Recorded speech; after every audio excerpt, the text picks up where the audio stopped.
Hi, it's Red-Headed Riding Hood here. Red for short.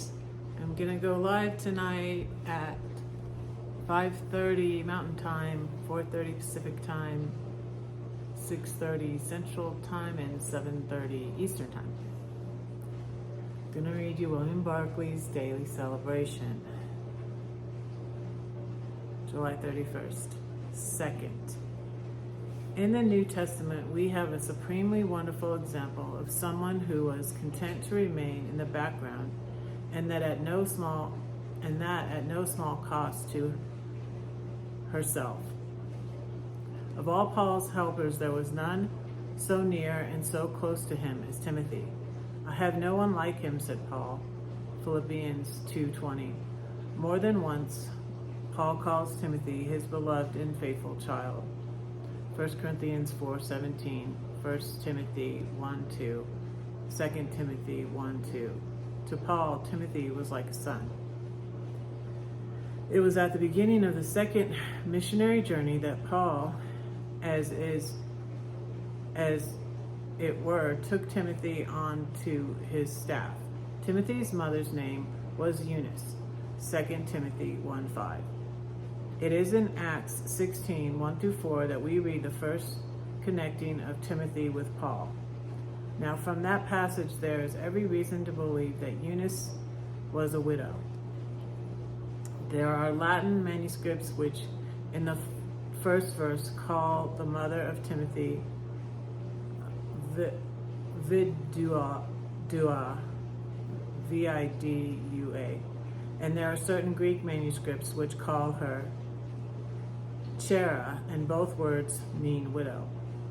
And it may be in verse 3 that we could translate, for they all knew that his father had been a Greek. Now, if Eunice was a widow, and if Timothy was her only son, and beyond doubt a good son too, it must have been not only a wrench, but a very considerable sacrifice to see her son go off adventuring with Paul for Jesus Christ. Surely the home of Eunice must have been an emptier and financially a much poorer place without the young Timothy there. It may well be that in the background of Timothy there stands a mother, Eunice, of whom the church at large never heard, but to whom the church owed Timothy. There are in life many to this day who are still described in terms of someone else. They are known as someone's husband, someone's wife, someone's brother, someone's sister, someone's son. For the most part, they never complain and they never grudge the limelight and the leading place to their more famous friend, relation, or partner. They are content and well content to take the second place. The world needs such people. The church cannot do without such people. True, we can never do without our leaders, but there is many a Timothy who could never have become a leader in the church unless at home there was a mother or a father or a family who made it possible for them to go out.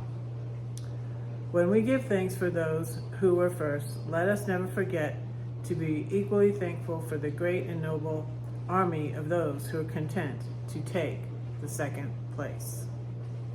That's really good. There's a website, an organization that's good called I Am Second.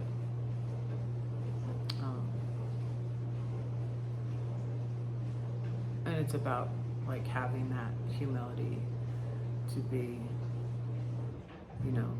Jesus said the first will be last and the last will be first. Jesus said to come to him humbly like a little child. And so, yeah, that's what I think of when I think of that, being second. Right. Like I said, I'm going live tonight. 4:30 Pacific, 5:30 Mountain Time here in Denver, 6:30 Central Time, and 7:30 Eastern Time.